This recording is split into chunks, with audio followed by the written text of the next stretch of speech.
이제, 아, 네. 여기는 아까 이제 쭉 이제 NER 태깅 방법론에 대해서 이제 얘기를 했잖아요. 거기서 이제 실습을 할 때 NER 태깅된 결과물이 물론 잘 나오긴 했지만은 이게 사실 데이터셋도 9만 개면 그렇게 많은 편은 아니긴 하거든요. 왜냐면은 그 이미지 데이터셋이 만약에 9만 개다 하면은 이게 데이터 양이 그래도 어느 정도 된다라고 생각을 할 수가 있는데 얘 같은 경우는 9만 개긴 하지만은 픽셀 사이즈가 224, 224 이렇게 들어가는 거니까 따지고 보면은 9 곱하기 24 곱하기 24예요. 데이터가.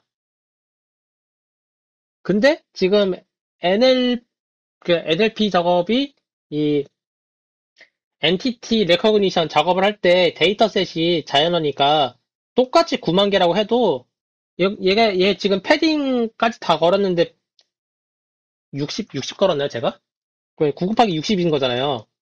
그러면은 데이터량으로 치면은 자연어 데이터셋은 지금 되게 적게 한 거거든요?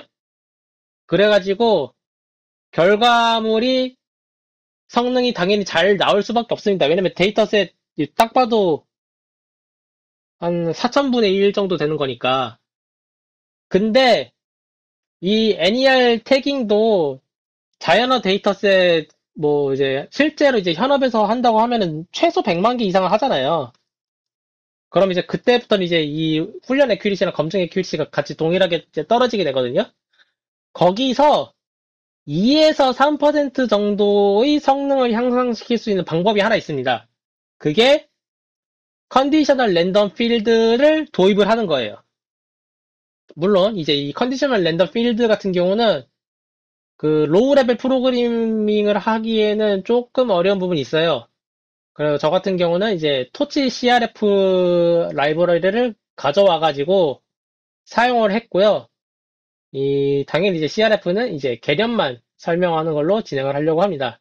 왜냐면은 이거 로우 레벨 프로그래밍 하라고 하면은 그때부터 이제 박, 이제 박 터지기 시작하거든요. 어쨌든 네, 설명을 먼저 할게요. 이 CRF 개념을 먼저 설명하기 전에 BIO 태깅 방법론을 이제 한번 복기를 해야 돼요. BIO 태깅 방법론 따지면은 이제 규칙인 거잖아요. 보시면은 비긴 태그를 접두에 붙일 때는 어떤 규칙을 준수를 해야 되느냐? 엔티티가 분절되었을 때 분절된 엔티티의 시작은 무조건 B 하이픈 태그를 붙이도록 한다. 그리고 모든 엔티티에서 그 엔티티의 이제 토큰들이 계속 쭉 있겠죠? 그럼 B가 붙은 태그는 맨 앞 첫 번째 토큰에만 적용이 가능하고 중간이나 끝에는 이제 단독 사용이 당연히 불가능한 거죠. 그 다음에 인사이드 내부 인사이드 태그는 얘는 무조건 비긴 태그 뒤에 붙어야만 되는 거고, 인사이드 태그는 단독 사용이 불가능한 거고, 아웃사이드는 이제 엔티티 태그가 아닌 모든 토큰이 적용된다. 요게 이제 BIO 태깅에 대한 룰이잖아요. 그렇죠? 요거 이해가 되시죠?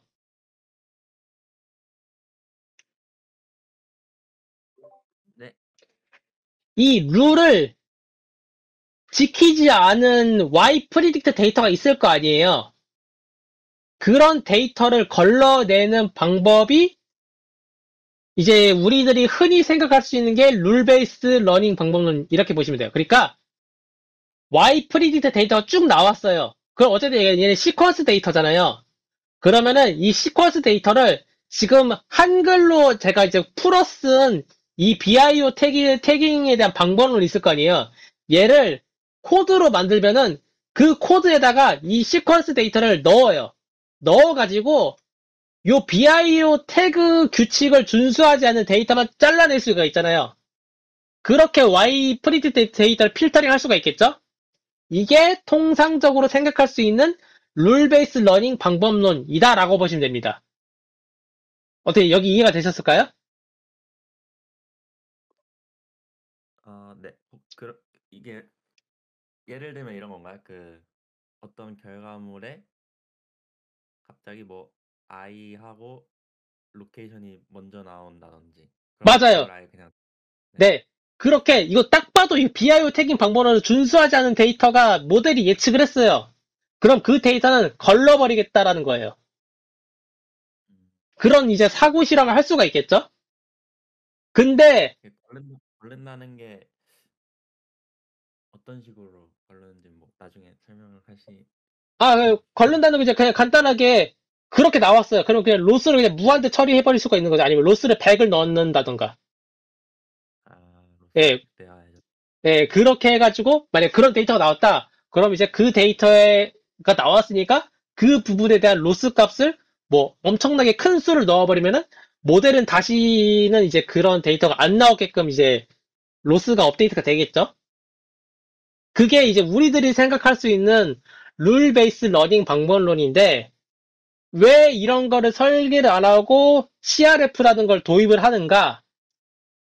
이거 만약에 우리가 그냥 코드를 짠다고 생각을 해봐요. 그러면 이제 if 들어갈 거고, 폼은 들어갈 거고, 뭐 C 언어면 이제 케이스랑 while만 들어가겠죠? 예, 예. 그러면은 코드가 길어질 거 아니에요.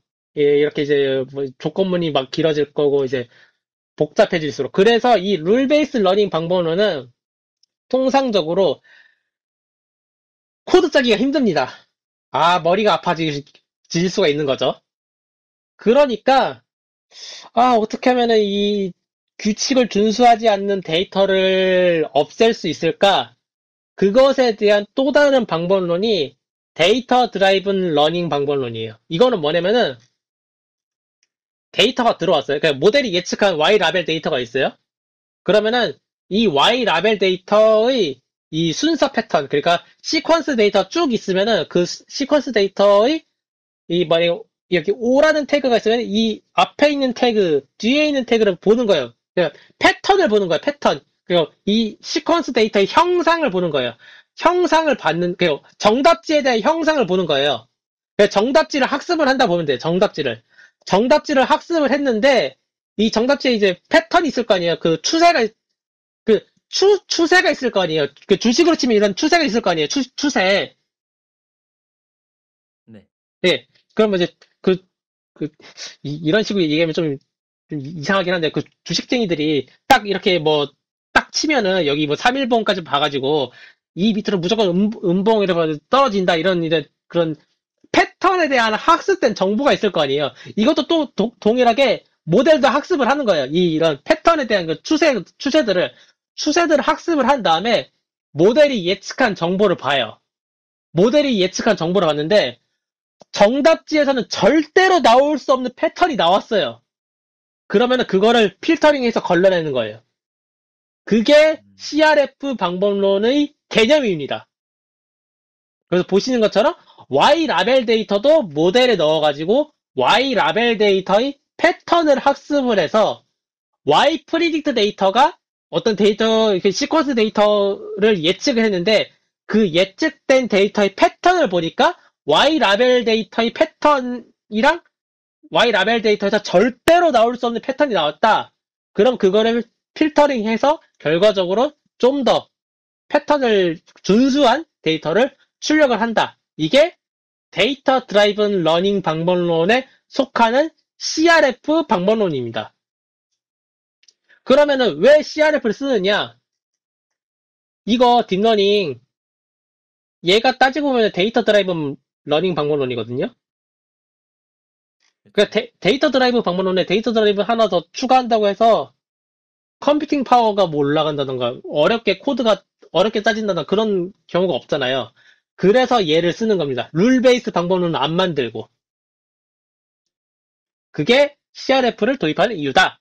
라고 보시면 될 것 같습니다. 그리고 이제 CRF는 이제 통상적인 머신러닝 기법에 속하는 방법이긴 해요. 이게 학습을 한다라고 표현을 했는데, 어쨌든 그 기계학습에 해당되는 거고, 이게 딥러닝 학습은 아니긴 해요. 왜냐면은 이 전체적인 이제 수식을 보게 되면은 여기 보시는 것처럼 이제 특징 함수를 하나를 설계를 하고요. 이 특징 함수가 두 개의 이제 그 점수를 이제 스코어를 계산하는 함수로 나눠지는데, 하나는 이 패턴을 학습을 하는 그 그러니까 트랜스퍼 스코어 펑션이 있고, 이 또 다른 이제 Y에 해당되는 거는 이 Y 프리딕트를 소프트맥스 통과한 데이터라 보시면 돼요.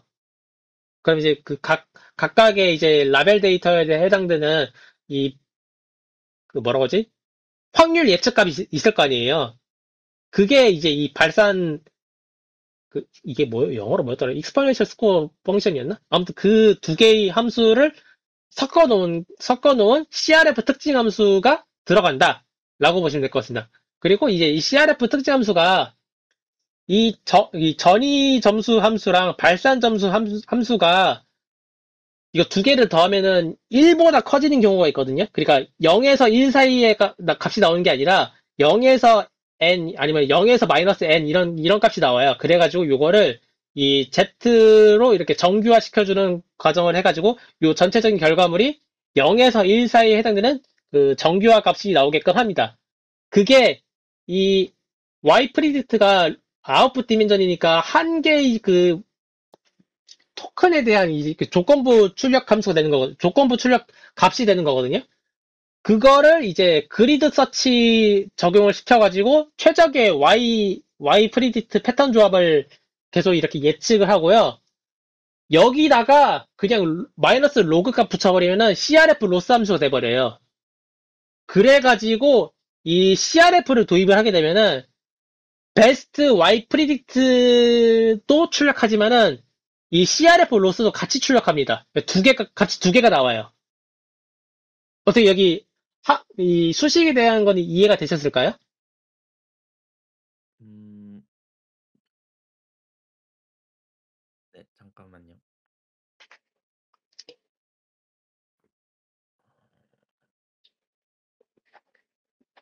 저 알그맥스 X여야 되는 거 아닌가요? 알그맥스. 저, 저 확률을 극대로 만드는 X를 원하는. 아니, 이거 그 Y 레이블에 대한 아그맥스예요. 조건부 확률이니까. 그래 따져보면 그 Y 프리트는 이렇게 Y 라벨로 이렇게 그 차원을 줄이는 작업이 여기서 일어난다 보시면 돼요. 네, 대충 어떤 느낌인지는 알겠네요. 네네네. 네, 그래서 이 CRF 레이어를 통과하게 되면은 지금 Y 프리딕트가 배치 사이즈랑 시퀀스 랭스랑 그다음에 아웃풋 디멘전 이렇게 3차원으로 출력이 돼야 되잖아요. 근데 CRF로 통과하게 되면은 이 아그맥스 그러니까 그리드 서치죠. 그리드 서치를 통과해가지고 배치 사이즈, 시퀀스 랭스, 그다음 여기 1 따지고 보면은 여기 2차원 요 데이터가 출력이 됩니다. 그래서 얘에 대한 그 이제 어쨌든 제가 토치 CRF라는 라이브러리를 쓰는 거니까 토치 CRF 라이브러리를 보게 되면은 이 어디 갔어? 최종 출력물이 그냥 이중 리스트로 출력이 되게 만들어놨어요. 얘네들이.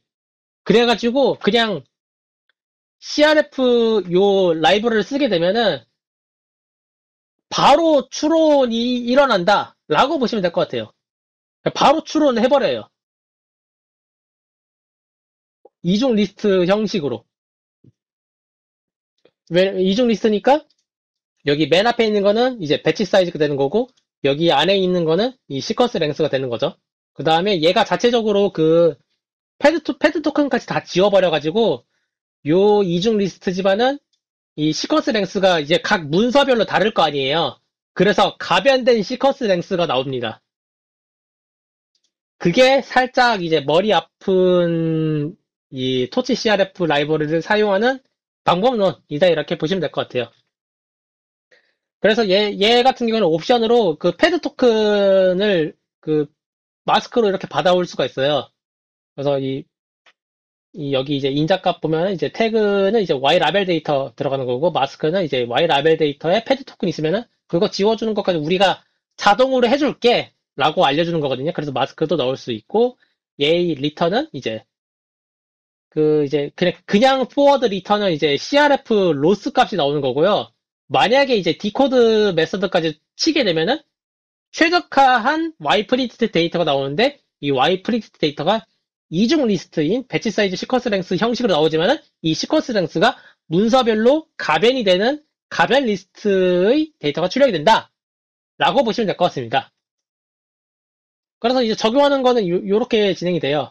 여기 클래시피파이어의 마지막에다가 CRF를 붙이는 거거든요. 요렇게 붙이고 그 다음에 여기 이제 포워드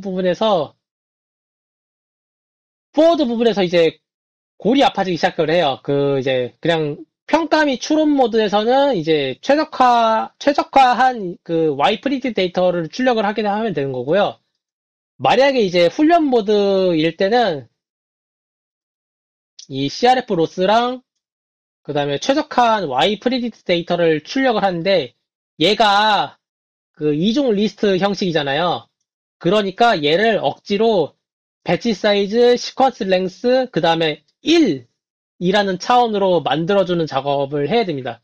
그 규격을 맞춰줘야 된다는 라고 보시면 돼요. 그래서 이렇게 그 이제 리스트 데이터니까 토치로 다시 변환을 해주고 그 다음에 그 이제 뒤에 이제 그 어쨌든 그 뭐냐 가변이니까 패딩 작업을 여기서 수행을 한다라고 보시면 될 것 같아요. 그래서 이렇게 이제 규격화한 텐서 자료형으로 출력할 수 있게끔 코드를 이제 변경을 해주는 작업이 필요합니다. 이렇게 보시면 될 것 같습니다. 어때 여기 이해가 되실까요? 그 CRF 로스부터 조금 이해가 안 되네요. 네. 엘스문 네, 트레이닝 할 때 그러니까 모델이 출력하는 게 CR 그 로스 값을 출력하니까 그거를 이제 이렇게 출력을 한다 보시면 돼요. 출력을 하고 옵팀 프레드는 또 뭐죠? 그러니까 그거는 이제 요 두 개가 출력이 된다 보시면 돼요. 요 두 개. 그 모델이 로스까지 출력을 하는 거예요. 음, 네, 그 모델이 자체적으로 나의 현재 로스는 얼마야까지 같이 출력을 해봐요, 얘가. 그 얘는 따지면 크로스 엔트로피 로스가 포함되어 있는 레이어라 보시면 돼요. 음, 이해가 되실까요? 네. 근데 그 밑에는 뭐 하는 거죠? 그 밑에 이제 옵팀 로짓 그러니까 옵팀 프레디트 요거는 이제 그 모델이 출력하는 최적의 Y 프레디트. 그러니까 베스트 그러니까 얘가 그리드 서치까지 하잖아요. 네.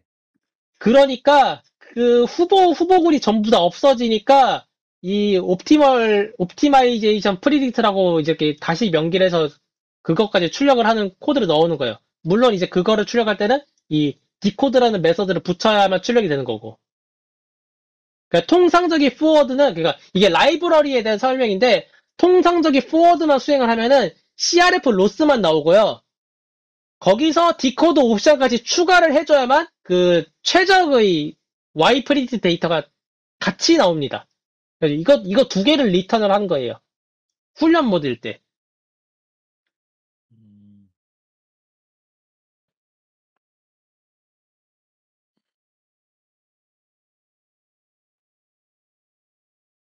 어떻게 이해가 되실까요? 이거는 여기 이제 CRF, 파이토치 CRF라는 라이브러리 문서까지 같이 봐야 되긴 해요. 그러니까 CRF에서 연산을 하는 게 CRF 로스랑 베스트 Y 프리디터 데이터 두 개를 내놓으니까 그때 이 CRF 로스는 그냥 포워드 메서드만 실행하면 리턴이 되게끔 해놨고요. 거기다가 디코드까지 걸어놓으면은 그 이 비터비 알고리즘이 내부에서 또 돌아가지고 그 비터비 알고리즘에 의한 베스트 Y 프리딕트 데이터를 출력을 한다라고 보시면 될 것 같습니다. 그러니까 이 포워드가 기본 옵션이고 포워드 돌리면은 이 로스가 나오는 거고 그러니까 이 CRF 레이어는 로스를 출력하는 레이어예요. 음, 라이브러리 네. 구조가 그렇게 진행이 된다라고 보시면 돼요. 그리고 거기에 디코드 옵션까지 걸어야만 이 베스트 Y 프리디트 데이터가 출력이 된다. 이거는 이제 라이브러리에 대한 설명이라서 그렇게 진행이 된다라고 보시면 될 것 같습니다. 그래가지고 훈련할 때는 로스랑 이 베스트 Y 프리디트 데이터 두 개를 출력하겠고요.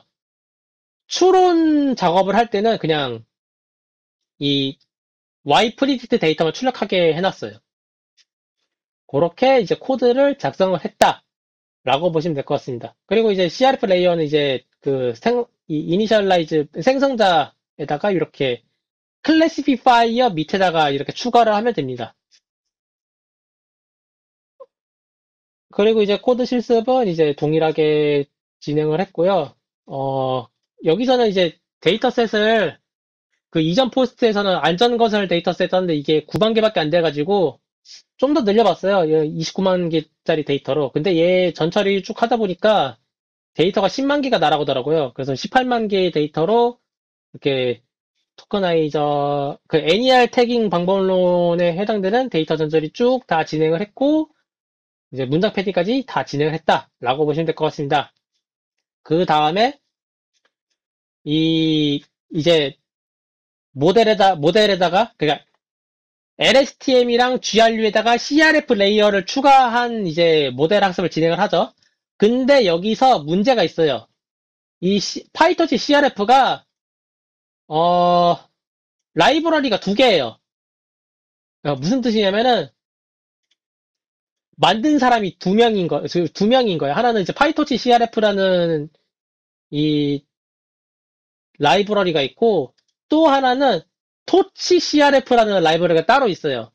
그러니까 두 개가 그 구성은 거의 동일한데 살짝 다르거든요. 그래서 저는 토치 CRF 라이브러리를 썼고요. 얘를 쓰면서 코드가 살짝 달라지는 게 이 디코드 앞에다가 비터비 디코드라고 이렇게 메서드를 살짝 다르게 붙여줘야 됩니다. 그리고 이 forward를 하면은 이제 CRF 로스가 나온다고 했잖아요. 근데 그 CRF 로스가 그 정제되지 않은 로스가 나와요. 그러니까 배치 사이즈별 로스가 바로 나오거든요. 그래가지고 얘를 이제 그 리덕션 썸 아니면 리덕션 민 두 가지 옵션으로 요거를 이제 스칼라 값으로 변환을 시켜줘야 됩니다. 어떻게 좀 이해가 되셨을까요? 네. 네. 아, 그리고 중요한 거 있어요. 여기 CRF 로스 계산할 때 무조건 마이너스 붙여야 돼요. 왜냐면은 여기 수식 보면은 이 CRF의 머신러닝 그 함수가 어떻게 동작을 하는지는 잘 모르겠는데 얘가 마지막에 출력을 하는 게 음수 값으로 출력을 하거든요. CRF 로스를. 그러니까 음수로 출력을 해서 그걸 받아가지고 뭐 어떻게 하나 봐요. 그래가지고 그래가지고 여기 최종 출력되는 게 음수 값이어가지고 얘를 다시 마이너스를 붙여가지고 그 양수로 바꿔준 다음에 이제 로스 백워드에 사용을 해야 됩니다. 그게 원래 마이너스로 로스가 나와야 되는 게 맞는 건데. 그게 크로스 엔트로피 로스도 그게 마이너스 로그는 거거든요. 근데 그게 음수가 나오는 게 아니라 어차피 그 확률이 어차피 0에서 1 사이라서 로그 씌우면 그냥 로그만 씌우면 마이너스라서 거기에 마이너스를 붙여서 이제 플러스로 만드는 거인데. 어 이게 설명이 잘 이해가 되실지 안 되실지 저도 잘 모르겠는데 어쨌든 크로스 엔트로피 로스 할 때 그 값이 있잖아요. 그 네. 값에 반전된 값이 나온다 보시면 돼요. 그래가지고 무조건 마이너스를 붙인다 이렇게 되어 있긴 하거든요. 실제로 안 붙이면은 음, 동작을 안 해요. 예. 그 로스가 그러면 이제 그 위에 있는 그냥 위에서 아까 보여주신 것 중에 이제 마이너스 로그가 나와야 되는데 로그로 나온다라고 보는 게 더 정확하겠네요. 그러면. 예, 그 차라리 그렇게 보는 게 좀 더 맞을 겁니다. 이게 이게 뭐 제가 이거 로우 프로그래밍을 한 게 아니고 그 토치 라이브러리 보면서 이제 챗GPT랑 같이 이렇게 토론하면서 하다 보니까 나오는 건데 여기도 이제 보면은 각 배치별로 마이너스 값이 나오게 되어 있더라고요. 그래서 이거를 이제 마이너스를 붙여가지고 플러스로 바꾼 다음에 그 로스 백워드를 시켜야 제대로 최적화가 이루어진다. 이렇게 보시면 될 것 같습니다. 그냥 이거는 그 파이터치 라이브러리, 그 토치 CRF 라이브러리를 쓰니까 발생할 수밖에 없는 그 라이브러리 사용 규칙 이렇게 보시면 될 것 같습니다. 이거를 네. 저기는 저기는 로스라고는 명시를 안 했네요. 그냥 컴퓨팅 로그 라이클리우드라고 했으니까 뭐 이게 제가 그게 아는 로스는 제가 그때 저번에 이제 단톡방에 남긴 것처럼 그 로스 자체는 네가티브 로그 라이클리우드라서 아 그거랑 비교해서 보시면 될 것 같은데. 네네 그게 맞을 겁니다. 그래서 사실 따지고 보면 정확히 따지면 로스를 내놓는 게 아니라 얘네들도 로그 라이클리후드를 내놓는 거긴 하거든요. 근데 이제 거기가 크로스 엔터피 로스에 해당되는 것과는 반전된 값이 나와가지고 이 모델 설계할 때는 여기 마이너스를 붙여야 된다. 요렇게 보시면 되거든요. 이건 사실 그 코딩 팁이죠. 예. 여기는 잘 모르겠어요. 선생님이 올려주신 그 크로스 엔터피 로스 그 수식 있잖아요. 그 분명히 봤는데, 그걸 그 공부를 한 세 번쯤 하는데, 이 로그 라이클리 후드 들어가면은 봐도 이게 기억이 잘 안 남긴 하더라고요. 그래서 그냥 저는 외웠죠. 이런 식으로 이제 근데 이게 스코어, 네네. 라이클리우드 개념이 처음엔 조금 헷갈리긴 하거든요, 원래. 근데 되게 이해하고 보면 진짜 별게 아니라서 어떻게 이걸 다시 설명을 조금 해드릴까요? 나중에. 나중에 한번 그 라이클리 후드는 따로 챕터를 잡는 게 저는 낫다고 생각을 해요. 이거 봐도 모르겠어요. 그러니까 사실 코딩을 하는 입장에서는 그냥 외워서 쓰면 되잖아요. 뭐알 필요는 없. 근데 점점 이제 하다 보니까 외웠던 거를 개념적으로 이해할 필요성이 느껴지긴 하더라고요. 그래서 언제쯤이면은 이제 다시 한번 이 함수만 잡아가지고 수학 그 공식풀이 하는 시간을 꼭 가졌으면 하는 생각이 들긴 합니다. 예. 네. 그래서 일단 제 상태는 라이클리후드는 봐도 잘 이해가 안 되는 부분이다. 라고 보시면 될 것 같고, 여기서는 이제 로스 함수라고 표현을 하긴 했지만, 좀 더 정확한 표현은 얘는 이제 컴퓨팅 로그 라이클리후드를 계산하는 과정이다. 라고 보시면 될 것 같은데, 그 값이 마이너스 값이 나오기 때문에, 이제 로스 백워드를 돌리기 위해서는 이 값들은 전부 다 한 번 더 음수를 붙여가지고 양수로 바꿔줘야 된다. 이렇게 정리를 하면 될 것 같긴 합니다. 예. 이게 이제 세그멘테이션에도 이제 CRF가 적용이 되면은 다른 방식으로 적용이 되니까 이해하기가 어려운 부분이 있는데, 그래도 NLP 쪽에 이제 CRF 적용을 한 게 조금 더 이해하기가 편하다. 그렇게 보시면 될 것 같아요. 네, 그래서 이제 이렇게 이제 모델 설계 진행이 됐고, 이제 실험 준비 똑같이 진행을 했죠. 똑같이 진행을 해가지고, 이제 코드별 이제 쭈루룩 만들었고, 이 여기 이제 출력물을 배치 사이즈, 그 다음에 시퀀스 랭스, 그 다음에 1 이렇게 한 게 원래 초기 출력이 배치 사이즈, 시퀀스 랭스, 아웃풋 디멘전이어가지고 그 차원을 맞추는 작업을 했습니다. 왜냐면은 이게 모델 트레인이랑 모델 이벨루에이트를 어쨌든 최대한 재사용을 해야 되잖아요. 그 규격 맞추는 작업을 여기 안에서 진행이 돼가지고 코드 개선이 살짝 이루어지긴 했거든요. 그래서 뭐 그래 크게 어려움 없이 이제 코드 개선이 일어났다라고 보시면 될 것 같고 그 이제 뭐 그 Y 마스크도 따지고 보면은 Y 라벨이랑 같은 차원이어가지고 얘도 이제 그 차원 변환, 그러니까 3차원은 2차원으로 한번 차원 변환하고 뭐 이런 그런 자잘한 코드 개선이 여기 함수에서도 진행이 됐다라고 보시면 될 것 같습니다. 그래서 어쨌든 코드 다 만들고 훈련을 시켰어요. 훈련을 시켰는데 이게 데이터 사이즈가 두 배로 늘었으니까 이 에큐리시 그러니까 여기 첫 번째 데이터는 9만 개고 여기 두 번째 데이터는 18만 개거든요. 그래서 어 에큐리시가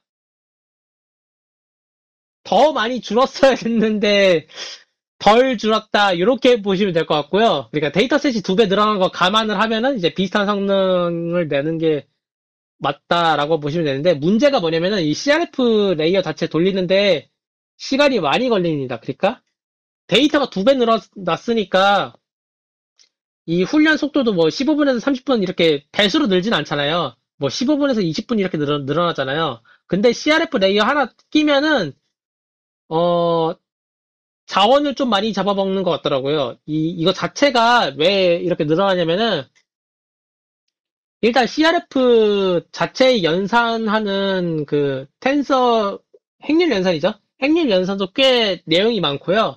그 다음에 이 디코딩 할 때 이 디코딩 한다는 게 최적의 Y 그 베스트 Y 프리딕트 데이터 출력을 하는 거잖아요. 거기에 이제 비터비 알고리즘을 넣어서 계산하거든요.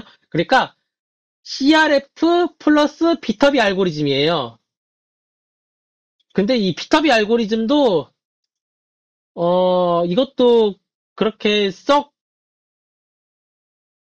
편리한 그 알고리즘 아닐까? 딱 봐도 이거 이제 트리 구조 들어가서 하는 그 연산이거든요. 이거 저도 정확하게 잘 기억이 정확하게 이거 그림 보시면은 이거 HMM이 뭐라고 했는데 하이레리컬 뭐였더라? 어쨌든 HMM에서 기인한 알고리즘인 걸로 알고 있어요. 그 머신러닝 할 때 그 맨날 이 스테이트 이렇게 계산하잖아요. 스테이트 펄리시블 이렇게 해가지고 그 과정이 포함된 비터비 알고리즘이 들어간 거여가지고 얘가 컴퓨팅 자원을 꽤 많이 잡아먹습니다. 그래서 그 학습 시간이 많이 걸린다. 요게 이제 최종 결과물이고요. 그 다음에 이제 요거를 이제 추론 결과물을 한번 확인했어요. 추론 결과물 확인했다라는 거는 요 결과물 나오는지 한번 확인한 거거든요. 그게 이거를 왜 확인을 하냐면은 이 모델 이벨류에이티드에 해당되는 그 함수를 설계를 한번 해봐야만 그 나중에 이제 시퀀스 투 시퀀스 할 때 번역문이 이제 실제로 잘 번역이 됐는지를 확인을 해야 될 필요성이 있더라고요. 그래서 모델 인퍼런스 함수를 만드는 작업을 진행을 했다라고 보시면 됩니다. 그래서 그 테스트 데이터셋 하나 받아와가지고 얘 빠르게 데이터 전처리하고 그 다음에 얘를 이제 요건 이제 학습이 완료된 언어 모델이죠. 거기서 이제 학습이 완료된 데이터에 대한 추론 작업해가지고 Y 프리딕트 만든 다음에 이 Y 프리딕트가 이제 실제의 Y 라벨 데이터랑 비교해가지고 그 결과물이 잘 나왔는지에 대한 그 추론 작업을 진행했다라고 보시면 됩니다. 그래서 당연히 이제 모델 저장하고 모델 블록에서 이 학습된 모델로 만들고 그 다음에 임의의 원문 데이터. 따지면 이제 그 테스트 데이터죠. 테스트 데이터 하나 뽑아와가지고 빠른 전처리 진행을 했고요. 빠른 전처리 진행한 다음에 모델 추론 이제 요거 따지면 이제 Y 인퍼런스, 모델 인퍼런스 함수에 들어가는 값이죠. 그래서 거기에 이제 넣어가지고 추론 결과물은 다시 따지면 정수 데이터가 나온 거니까 그 다시 디코딩 해가지고 범주형 데이터로 만드는 작업 진행한 다음에 이 원문 그 다음에 원문에 대한 라벨 데이터 그 다음에 모델이 각각 예측한 그 예측값들 두 개 받아가지고 실제로 라벨 그 태깅이 잘 됐는지를 확인하는 코드를 진행을 했습니다. 그래서 결과물은 이제 CRF 방법론이랑 그 이제 그냥 CRF 없이 돌린 방법론 둘 다 돌려봤는데 잘 나옵니다. 예, 잘 나와가지고 이렇게 이 NER 태깅에 대한 실습을 완료했다. 라고 보시면 될 것 같습니다. 여기까지가 이제 제 발표이고요. 혹시 질문 있으실까요? 아, 이건 그냥 번외인데 그냥 CRF. 그 CRF에서 이 수식을 보면서 했었을 때 여기 이제 특징 함수가 이게 따지고 보면 스코어 함수거든요. 여기에서 여기 패턴을 학습하는 전이 함수가 있고 그 다음에 여기 와이프리디드 데이터를 그 소프트맥스 돌려가지고 나오는 이제 확률 값들 이제 발산 점수 함수가 두 개가 있는데 만약에 이 전이 함수에서 그러니까 이 발산 점수에 해당되는 데이터가 아그맥스로 되게 높은 값이 나오긴 했었어요. 근데 이 t라는 그러니까 yt-1이니까 현재 이 토큰과 연관된 그 양옆에 있는 데이터를 보는 거잖아요. 그 양옆에 있는 데이터를 봤었을 때 정답지에 해당되는 패턴이랑 절대로 나올 수 없는 값이 나온다. 그러면 이 전이 점수에 있는 값이 0에 가까운 값으로 떨어지게 됩니다. 음, 그래서 스코어를 그 정답지에서 나올 수 없는 패턴이 나왔다.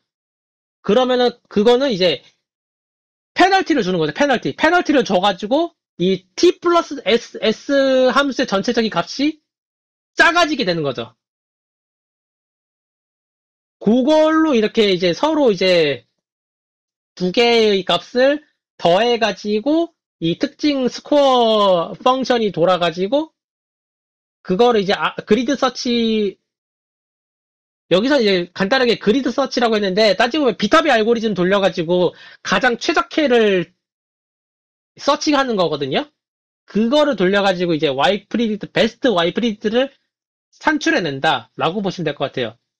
이게 나중에 들어가면은 그 빔 서치 이런 것도 이제 같이 알아야 되긴 하거든요. 근데 여기서는 이제 간단하게 그냥 그리드 서치라고 했는데 정확하게 따지면은 비터비 알고리즘 돌려가지고 비터비 알고리즘에서 가장 이게 T랑 S 두 개 더한 값 하면은 그 베스트 값 나오잖아요. 그거를 이제 가장 높은 값 소팅해서 찾아낸다 이렇게 보시면 될 것 같아요. 어떻게 답변이 좀 되셨을까요? 네. 그래서 이 CRF를 알려면은 이제 그 이제 아까 이제 말씀드리지 못했던 랜덤이란 개념도 알아야 되고 그 다음에 이 CRF 라이브러리의 디코딩이 어떻게 이루어지는지 알아야 되려면은 비터비 알고리즘 알아야 되고 비터비 알고리즘 알아야 되려면은 머신러닝의 기초부터 시작해서 HMM이 뭐였더라? 잠시만요. 배웠는데. 아이씨.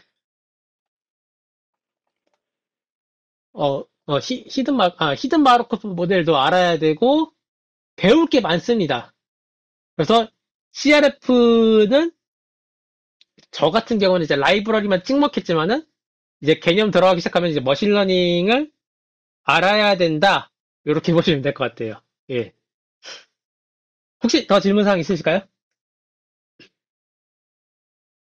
저, 네. 코드, 그, CRF 적용한 코드에서 네네네. 또 했던 건데, 그, 훈련 부분에 마지막 그게 이해가 안 돼가지고, 업팀 러짓은 솔치지로부터 해가지고, 네, 그쪽부터. 아, 여기요? 네, 그거랑 여, 밑에 소문이 왜 있는지 잘 이해가 안 돼서. 이거 어떻게 한 거냐면은, 그, 옵틴 로짓은 지금 3차원이지만 그냥 2차원으로 표기를 할게요. 일단 역으로 다 채워요.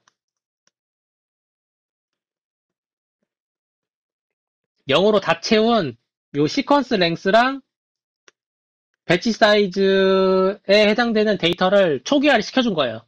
초기화를 시켜준 다음에 이 옵틴 로짓이라는 데이터가 아까 제가 말씀드렸다시피 가변 데이터로 나온다고 했잖아요. 가변 데이터로 나오는 게 리스트잖아요. 네, 그렇죠? 그러면 여기에 이제 데이터가 있을 거 아니에요.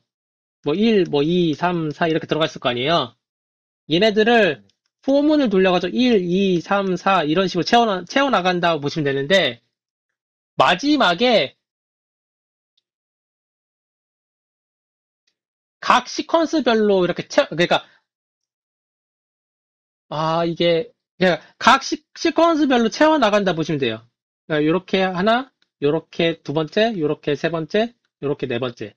그래가지고 여기 채워지고, 여기 채워지고, 여기 채워지는데, 어쨌든 얘 0으로 다 토치 제로스로 초기화시켰잖아요. 그게 이제 최종 출력으로 된다. 그러니까 배치 사이즈 시퀀스 랭스로 제로스 토치라는 배열을 하나 이니셜라이즈 하고 그 위에다가 가변 리스트 그러니까 가변의 이중 리스트에 해당되는 데이터를 여기다 이제 덮어쓰기 한 줄 한 줄씩 덮어쓰기 했다. 이렇게 보시면 될 것 같습니다. 어떻게 여기 이해가 되셨을까요? 음, 그냥 코딩 기법이에요, 이거.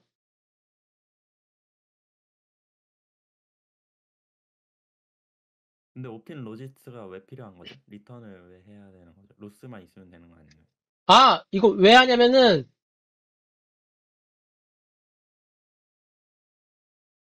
어 잠깐만요. 훈련 모드에서 내가 이거 왜 하지? 아! 훈련 모드에서 왜 하냐면은, 그, 모델 트레인에서, 아이씨, 어디 갔어?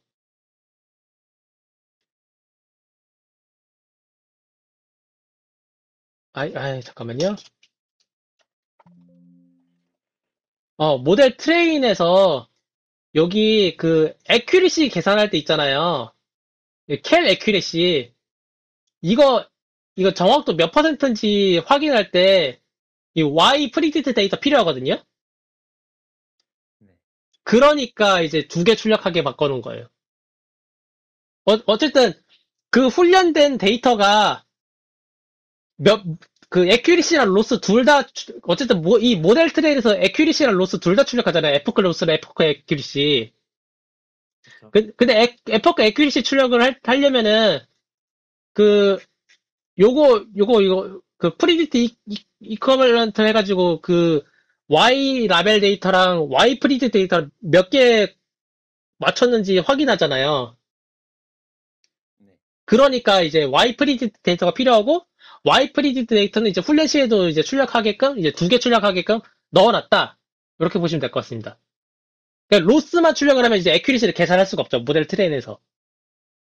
네네네. 예, 아, 그런 식. CRF가 네? 그 CRF에서 리턴하는 게 이중 리스트 형태라서 네, 맞아요. 여기 보시는 것처럼 배치 사이즈 시퀀스 랭스로 딱 그 규격을 맞춰서 출력하게끔. 그런 이제 어쨌든 그 다음에 토치 사이즈로 또 텐서 자료형을 변환을 시키는 작업이 이 코딩 기법에 들어갔다. 이렇게 보시면 될 것 같습니다. 네, 알겠습니다. 예. 감사합니다. 어, 이거를 해야 되는 이유가 또 뭐냐면요. 이 시퀀스 투 시퀀스 할 때, 이제, 빔 서치랑 BLEU 스코어라고 해야 되나? 불, 블레 스코어였나? 이거 이제 계산을 해야 되는 경우가 있어요. 이게 무슨 이건 이제 나중에 할 얘기긴 한데, 번역이 잘 되었는지 안 되었는지를 확인하는 정량 지표가 있거든요. 그걸 이제 이 바이링결 이벨리에이션 언더스탠드라는 지표로 이렇게 측정을 해요. 그래서 이게 뭐 잘 이해가 안 되긴 하는데 뭐 N그램 이렇게 해가지고 어쨌든 번역을 제일 잘한 데이터는 블랙 스코어가 올라가게 된다. 요런 게 있어요. 근데 이거를 적용을 하려면은 N그램을 적용을 시켜야 되고 N그램을 적용을 시킨다는 건 이제 사실상 폼은 두 개 돌아가는 거랑 똑같거든요. 음, 그래서 거기서부터는 이런 코딩 잡기술이 많이 들어간다라고 보시면 될 것 같습니다. 사실 그리드 서치 말고 빔 서치라고 이거를 이제 적용을 해야 돼요. 근데 이거 트리 구조잖아요. 이거 트리 구조. 근데 네, 트리 구조는 코딩 테스트 할 때 되게 좋아하는 문제 중 하나잖아요. 그쵸. 그게 이제 본격적으로 많이 나오기 시작한다. 라고 보시면 됩니다. 그래서 지금 시퀀스 투 시퀀스 하고 있는데, 사실 제가 이제 시퀀스 그 포스팅이 끝나긴 했지만은 뭐였지? 이 시퀀스 투 시퀀스는 이제 티처 포싱만 적용하고 끝내면 되긴 하거든요. 그 다음에 바로 이제 시퀀스 투 시퀀스 위드 어텐션 이렇게 딱 들어가고 어텐션 메커니즘 한 다음에 그 트랜스폼으로 넘어가면 되긴 해요. 네. 근데 그 사이에 빔 서치랑 이제 블랙스코어를 넣을 건데 와 걔네들이 오랜만에 오랜만에 와 그 온갖 그 토치 넘파이 메서드를 참 많이 활용하게끔 만들어주는 코드더라고요. 그런 부분이 필요하다라고 보시면 될 것 같습니다. 코딩 잡기 소리 많이 이제 학습을 해야 돼가지고 여기 애니얼부터 CRF 하면서 이제 코딩 잡기 기술을 조금 이제 다시 이제 환기를 했다 이렇게 보시면 될 것 같습니다. 예 네. 발표는